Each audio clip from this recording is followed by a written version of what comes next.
नमस्कार, स्वागत है आपका एबीपी गंगा में। मैं अवधेश, आप देख रहे हैं हमारा खास कार्यक्रम विश्लेषण। विपक्ष के अनगिनत सवाल और विरोध के बीच आज प्रधानमंत्री नरेंद्र मोदी ने देश की नई संसद का उद्घाटन कर दिया। इस पर सियासत अलग दिशा में चल निकली। राष्ट्रपति से संसद भवन के उद्घाटन की मांग और सेंगोल वाली सियासत में अब सपा नेता स्वामी प्रसाद मौर्य ने धर्म वाला तड़का लगा दिया है, तो वहीं कांग्रेस चुभने वाले वार कर रही है। इस बीच दिल्ली में बृजभूषण शरण सिंह के खिलाफ प्रदर्शन कर रहे पहलवानों को लेकर भी टकराव की स्थिति बनती दिख रही है। जबकि दिल्ली से यूपी तक 2024 लोकसभा चुनाव की हलचल बढ़ रही है। तो कहीं मत जाइए, बने रहिए हमारे साथ, क्योंकि अब होगा विश्लेषण।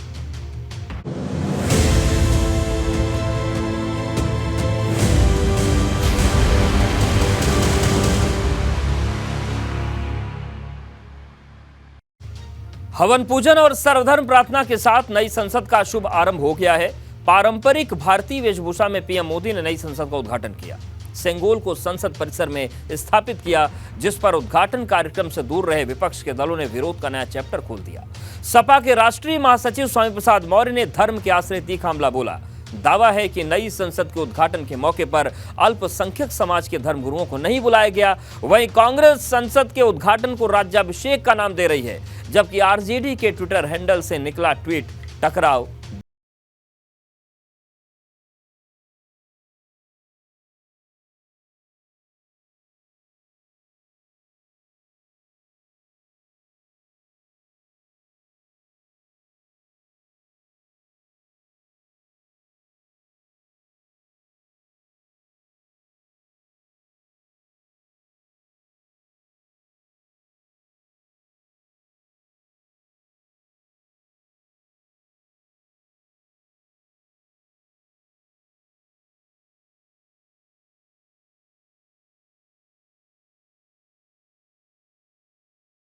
वेशभूषा में पीएम मोदी की नए संसद भवन में एंट्री। तमिलनाडु से आए अधिनम संतों का विधिवत मंत्रोच्चार के साथ संसद परिसर में धार्मिक अनुष्ठान और फिर राजदंड यानी सेंगोल के सामने दंडवत प्रधानमंत्री नरेंद्र मोदी। नई संसद भवन के शुभारंभ से लेकर संसद परिसर में लोकसभा अध्यक्ष की कुर्सी के पास सेंगोल की स्थापना तक ऐसी कितनी ही तस्वीरें हैं जिनकी परछाई में नए संसद भवन का विरोध कर रहे विपक्ष के दलों ने धर्म वाली सियासत का पन्ना खोल दिया है। यूं तो नए संसद भवन के उद्घाटन के मौके पर हर एक धर्म से प्रार्थना के लिए संत महात्मा और मौलवियों को बुलाया गया था।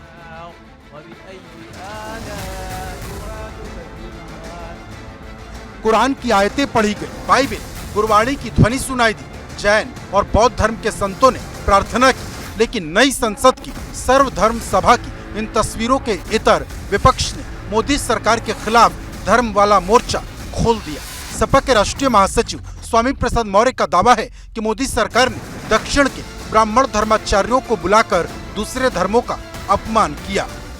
क्योंकि हमारा देश पंथ निरपेक्ष है और पंथ निरपेक्ष है जहां सभी धर्मों का बराबर हम सम्मान करते हैं। केवल दक्षिण के ब्राह्मण धर्माचार्यों को बुला करके अन्य धर्माचार्य बौद्ध, जैन, सिख, ईसाई, मुस्लिम सभी धर्माचार्यों को अपमानित किया गया। पंथ निरपेक्ष का जिक्र कर स्वामी प्रसाद मौर्य का बयान भाजपा को चुभने वाला है। ऐसे में भाजपा ने भी हमला बोलने में देर नहीं की। देखिए, विपक्ष को तो देखिए राजनीतिक मुद्दों पर उनको विरोध करना चाहिए। आदर्श के लिए एक प्रस्तुतिकरण है और वहाँ पर इस तरह की बातें बोलना, ये कहीं ना कहीं हम कहेंगे कि दिमाग, ये लोग कहीं ना इन लोगों का दिमाग असंतुलित हो चुका है कि जो इस तरह के बयान कर रहे हैं। हालांकि नई संसद पर विरोध की सियासत सिर्फ धर्म तक सीमित नहीं है। कांग्रेस ने संसद परिसर में सेंगोल की स्थापना को राजतंत्र और नए संसद भवन के उद्घाटन कार्यक्रम को राज्याभिषेक से जोड़ दिया। राहुल गांधी ने ट्वीट कर मोदी सरकार पर तीखा हमला बोला। राहुल ने लिखा, संसद लोगों की आवाज है। प्रधानमंत्री संसद भवन के उद्घाटन को राज्याभिषेक समझ रहे हैं। वहीं कांग्रेस के अलावा उद्घाटन समारोह से दूर रहे दूसरे दल भी मोदी सरकार पर चुभने वाला वार करते नजर आए। काश सब कुछ यही होता, हम लोग भी होते और महामहिम राष्ट्रपति और उपराष्ट्रपति भी होते। ऐसे ऐतिहासिक क्षण में एक आत्ममुग्ध प्रधानमंत्री ने देश के राष्ट्रपति, शायद वो आदिवासी महिला थी, उनका अपमान होने दिया। नए राजा का अभिषेक के समय ये संगोल दिया जाता था उनको कि आपको भगवान की कृपा से आपको राज करने का अधिकार है, और वो था व्यवस्था राजा और प्रजा का। वो नए भारत का कल्पना क्या है? सेंगोल के साथ जुड़ी हुई कल्पना है कि वो व्यवस्था होगी नए भारत में जहाँ पर एक राजा होगा और एक प्रजा। नेहरू जी राजशाही परिवार से निकल के आए थे और वहीं मोदी जी एक चाय बेचने वाला का बेटा, दाई का बेटा, जिसकी माँ बर्तन साफ करती थी। लोकतंत्र में यही तो खूबसूरती है। ये कांग्रेस पार्टी को बर्दाश्त नहीं हो रहा है कि हिंदुस्तान में ये बदलाव कैसे हो गया। इस बीच आरजेडी के ट्विटर हैंडल से निकली एक तस्वीर ने टकराव की नई स्क्रिप्ट लिख दी। जो तस्वीर ट्वीट की गई उसमें नए संसद भवन के साथ ताबूत की तस्वीर जोड़ी गई, जिस पर वार पलटवार की सियासत तेज हो गई।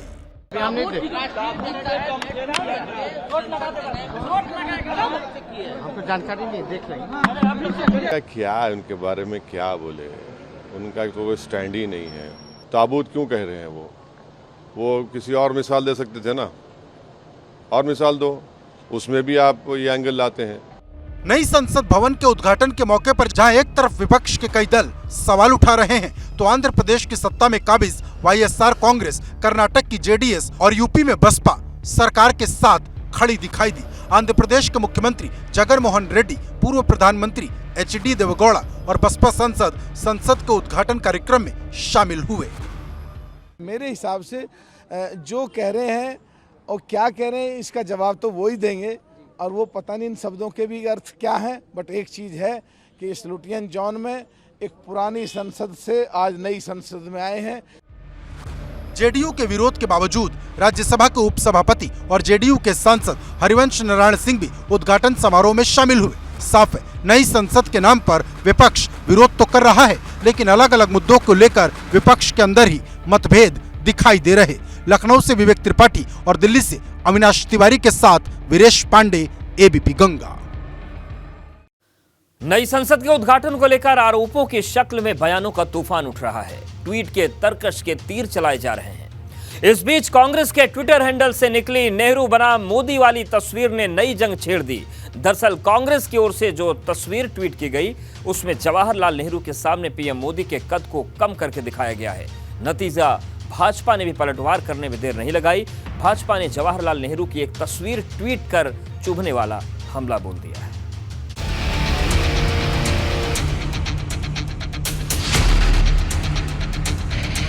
संसद संग्राम का मोदी वर्सेस नेहरू चैप्टर। इतिहास की धुरी पर कांग्रेस भाजपा में नई जंग। नए संसद भवन से जुड़ी कई तस्वीरें चर्चा में। मसला, संसद भवन के अंदर अखंड भारत का नक्शा, नक्शे के ठीक नीचे पाली भाषा में लिखी गई पंक्तियां, बाबा साहेब भीमराव अंबेडकर, सरदार वल्लभ भाई पटेल और चाणक्य की तस्वीर। नई संसद भवन में महात्मा गांधी, जवाहरलाल नेहरू, सुभाष चंद्र बोस समेत सभी पूर्व प्रधानमंत्रियों की तस्वीर लगाई गई है। अपने संबोधन में पीएम मोदी ने बताया कि भवन का आंतरिक हिस्सा राष्ट्रीय पक्षी मोर पर आधारित है, जबकि राज्यसभा के लिए बनाया गया भवन राष्ट्रीय फूल कमल पर आधारित है। पीएम मोदी ने नई संसद को देश के गौरव का प्रतीक बताया। साथियों, ये सिर्फ एक भवन नहीं है, ये 140 करोड़ भारतवासियों की आकांक्षाओं और सपनों का प्रतिबिंब है।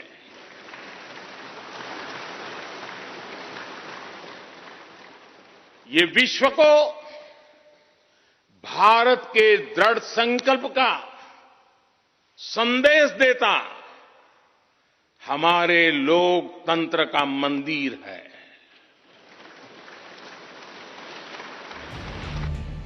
हालांकि प्रधानमंत्री के इस दावे के इतर कांग्रेस ने अपने ट्विटर हैंडल से देश के पहले प्रधानमंत्री जवाहरलाल नेहरू और पीएम मोदी की तस्वीर शेयर कर बहस को नई दिशा में मोड़ दिया। इस तस्वीर में जवाहरलाल नेहरू के मुकाबले पीएम मोदी को बहुत छोटा दिखाया गया। तस्वीर के साथ तंज भरे अंदाज में लिखा गया, कितनी भी कोशिश कर रहे। पूर्व प्रधानमंत्री जवाहरलाल नेहरू के मुकाबले में पीएम मोदी की छोटी तस्वीर ने कांग्रेस और भाजपा के बीच ट्वीट वार छेड़ दी। कांग्रेस की तस्वीर के जवाब में भाजपा ने भी एक पिक्चर ट्वीट की। इस तस्वीर के जरिए भाजपा ने संदेश देने की कोशिश की कि वास्तविकता में जवाहरलाल नेहरू का कद छोटा था जिसे बड़ा करके दिखाया गया। तो ये तो मानसिकता ही दर्शाता है। अब कांग्रेस पार्टी का दुखद हाल क्या हो गया है कि सिंबल लेके जो है एक शर्मिंदगी महसूस हो रही है। अब तो शर्मिंदगी है तो अब अनाप शनाप यही सब लिखेंगे, लेकिन आपको लगता है कि भारत का सामान्य नागरिक आज खुश नहीं है? संपूर्ण भारत का नौजवान जो है आज उसको गर्व महसूस हो रहा है। जाहिर है नई संसद के उद्घाटन के बहाने कांग्रेस और भाजपा में अपने अपने नेताओं को बड़ा बताने की जंग एक बार फिर छिड़ गई है। Bureau report, ABP Ganga. जिस वक्त नई संसद का उद्घाटन कार्यक्रम चल रहा था उसी वक्त संसद को जाने वाले रास्ते से उभरी एक और तस्वीर चर्चा में है। ये तस्वीर ब्रजभूषण शरण के खिलाफ धरना प्रदर्शन कर रहे कुश्ती खिलाड़ियों की है। दसलाच कुश्ती खिलाड़ी संसद के सामने प्रदर्शन के लिए जा रहे थे, लेकिन बीच में पुलिस ने रोक लिया, जिस पर सड़क पर ही संग्राम छिड़ गया। इस दौरान धक्का मुक्की की तस्वीरें भी सामने आई। पुलिस के एक्शन में कई महिला खिलाड़ी जमीन पर गिर गईं, जिसे लेकर विपक्ष ने मोदी सरकार के खिलाफ हल्ला बोल दिया है।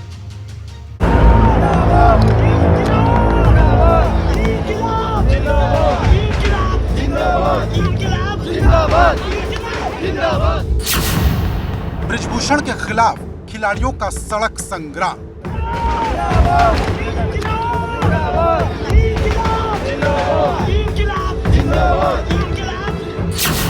संसद के रास्ते पर संघर्ष यात्रा।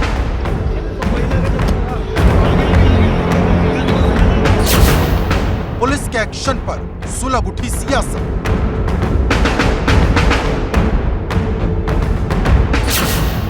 पहलवानों के समर्थन में किसानों का दिल्ली कूच।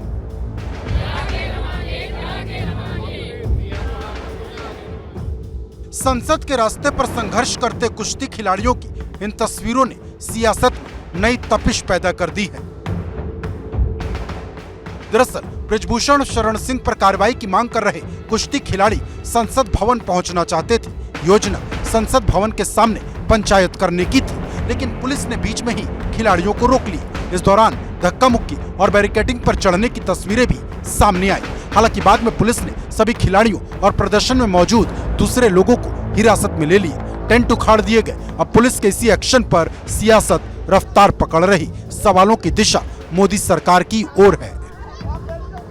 जिनको वो ये कहकर संबोधित करते हैं कि तुम मेरे घर की बेटी हो, तुम्हें निराश मैं नहीं देख सकता हूं। आज इस देश में एक बहुत बड़ा इतिहास रचा गया। इस देश में एक तानाशाह ने अपने राज तिलक का स्वांग रचा कि जब एक तानाशाह अपना राज तिलक कर रहा था, तब हमारे देश की सबसे होनहार बेटियां इस तरह से घसीटी जा रही थी, मारी जा रही थी, डंडों से पीटी जा रही थी। पुलिस के एक्शन पर दिल्ली से लेकर यूपी तक सियासी तपिश बढ़ गई। खिलाड़ियों के प्रदर्शन में शामिल होने आ रहे सपा विधायक अतुल प्रधान को पुलिस ने गिरफ्तार कर लिया।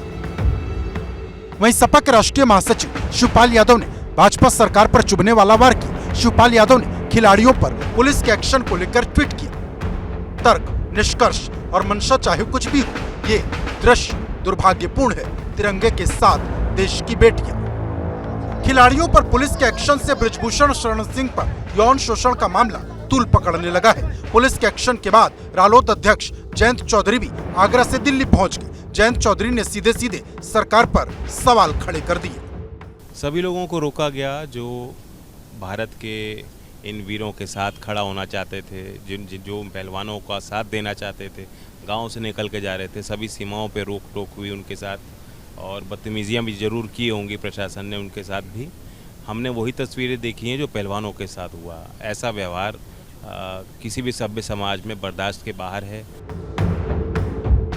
मतलब साफ है कि कुश्ती खिलाड़ियों के बहाने सियासत आकार लेने लगी है, तो किसान संगठनों ने कुश्ती खिलाड़ियों का समर्थन कर भाजपा सरकार की मुश्किल बढ़ाने की कोशिश की। खिलाड़ियों के समर्थन में हरियाणा और यूपी से बड़ी संख्या में किसान संगठनों से जुड़े लोग दिल्ली रवाना हुए, जिन्हें दिल्ली की सीमा पर रोक लिया गया। फिलहाल किसान संगठन पीछे हटने को तैयार नहीं। हमने गिरफ्तारी के लिए कहा इनको। गिरफ्तारी अपनी सबकी। किस लिए कहा आपने? भाई वे पहलवान गिरफ्तार हैं तो हमको भी गिरफ्तार करो या उनको भी रिहा करो। मन क्या बनाया टिकैत साहब? मन क्या बनाया? बना लिया, जेल जाएंगे, बना लिया। जाहिर है ब्रिजभूषण शरण सिंह के खिलाफ दर्ज यौन शोषण के मामले में दिल्ली के आसपास किसान कानून के खिलाफ प्रदर्शन वाली स्थिति बनने लगी है। अब नजर सरकार पर है कि आगे वो क्या कदम उठाती है। Bureau report, ABP Ganga. बात भाजपा के हैट्रिक विजय लक्ष्य के मंथन मार्ग की। भाजपा ने केंद्र सरकार के 9 साल पूरे होने के साथ 2024 के लोकसभा चुनाव की तैयारियों के लिए तेजी से कदम बढ़ा दिए हैं। आज मिशन 2024 को लेकर दिल्ली में पीएम मोदी ने भाजपा शासित मुख्यमंत्रियों की बैठक ली, तो लखनऊ में प्रदेश अध्यक्ष भूपेंद्र चौधरी और प्रदेश संगठन महामंत्री धर्मपाल सिंह ने पार्टी के सभी 7 मोर्चों के साथ बैठक की। मीटिंग में 30 मई से शुरू होने महासंपर्क अभियान पर चर्चा की गई।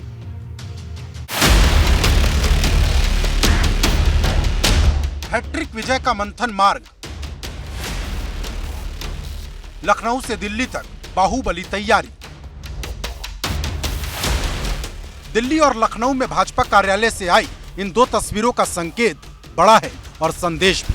दरअसल केंद्र की मोदी सरकार के 9 साल पूरे होते ही भाजपा ने 2024 के लोकसभा चुनाव पर नजरें जमा दी हैं। इसी रणनीति के तहत दिल्ली में प्रधानमंत्री मोदी की अध्यक्षता में भाजपा शासित राज्यों के मुख्यमंत्रियों की बैठक हुई। मीटिंग में भाजपा अध्यक्ष जेपी नड्डा, गृह मंत्री अमित शाह, सीएम योगी के साथ डिप्टी सीएम केशव प्रसाद मौर्य और ब्रजेश पाठक भी मौजूद थे। बताया जा रहा कि मीटिंग में 30 मई से शुरू होने वाले भाजपा के महासंपर्क अभियान की रूपरेखा पर चर्चा हुई।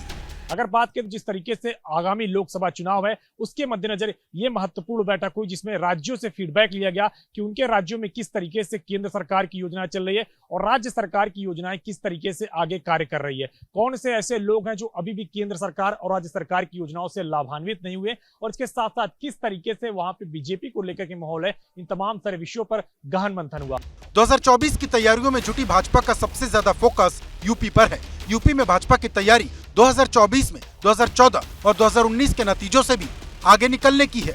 ऐसे में यूपी में भाजपा प्रदेश अध्यक्ष भूपेंद्र चौधरी और प्रदेश संगठन महामंत्री धर्मपाल सिंह ने कमान संभाल ली। यूपी में भाजपा ने पार्टी के सभी 7 मोर्चों को एक्टिव कर दिया है।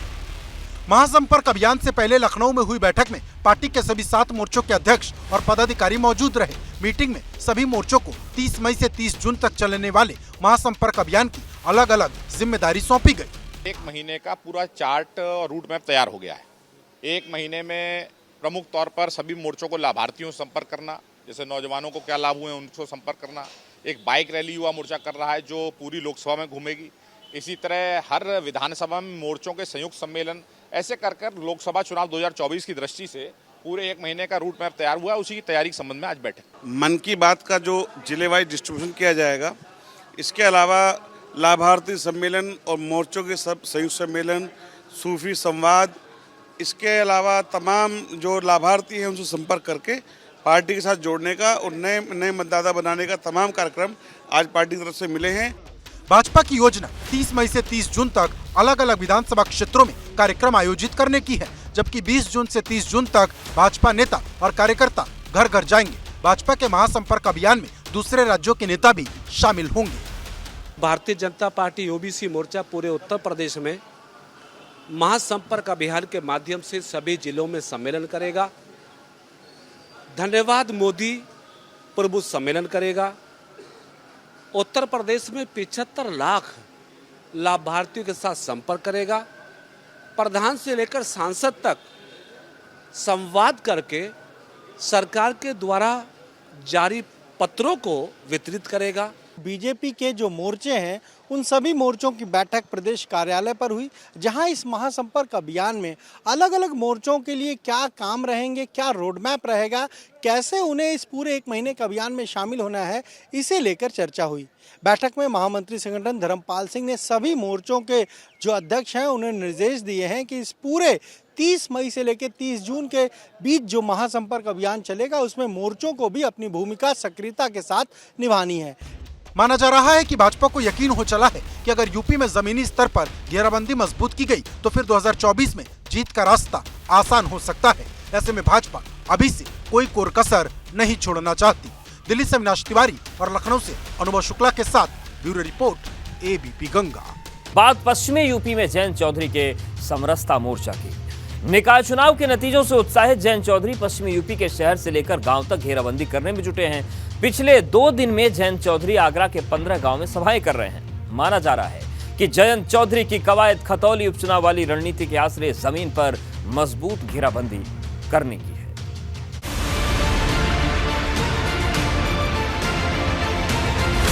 जाटलैंड में जयंत का समरसता मोर्चा, गांव की डगर पर दिल्ली की दौड़। सियासत की विसात नहीं है, लेकिन गांव की डगर पर जयंत चौधरी का फार्मूला वही है। लक्ष्य दिल्ली का है और रणनीति खतौली उपचुनाव वाली। 23 नगर निकायों में जीत से उत्साहित जयंत चौधरी पश्चिमी यूपी के शहर से लेकर गांव और कस्बों की गलियों को नाप रहे हैं। जमीन पर बनते बिगड़ते समीकरणों को माप रहे हैं। फोकस जाट और गुर्जर वोट की घेराबंदी पर। आपने कभी मेरे कहीं भाषण में ये जाट शब्द का मैं इस्तेमाल भी नहीं करता हूँ, बट ये चीज़ें थोपी जाती हैं जो लोग हमारे राजनीति को सीमित करना चाहते हैं। अब मैं किसान वर्ग की बात कर रहा हूँ।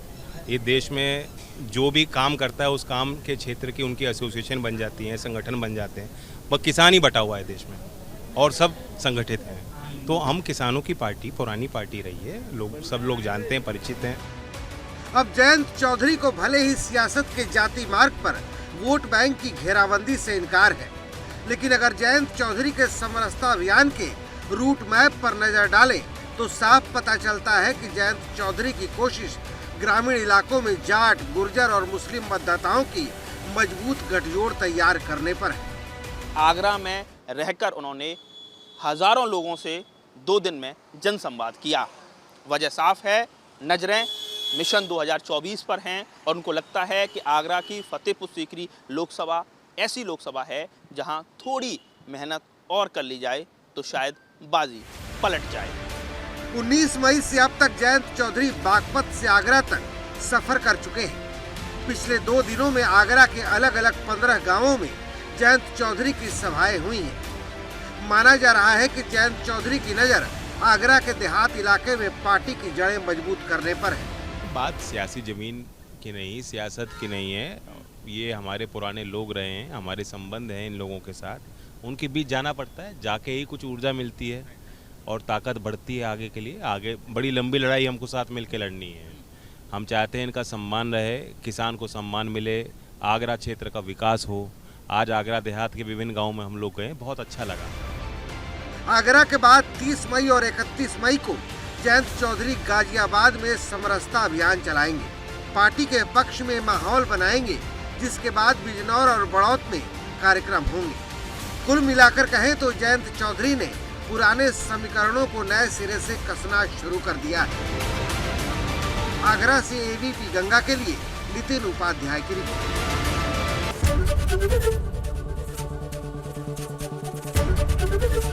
एबीपी गंगा, खबर आपकी, जुबान आपकी।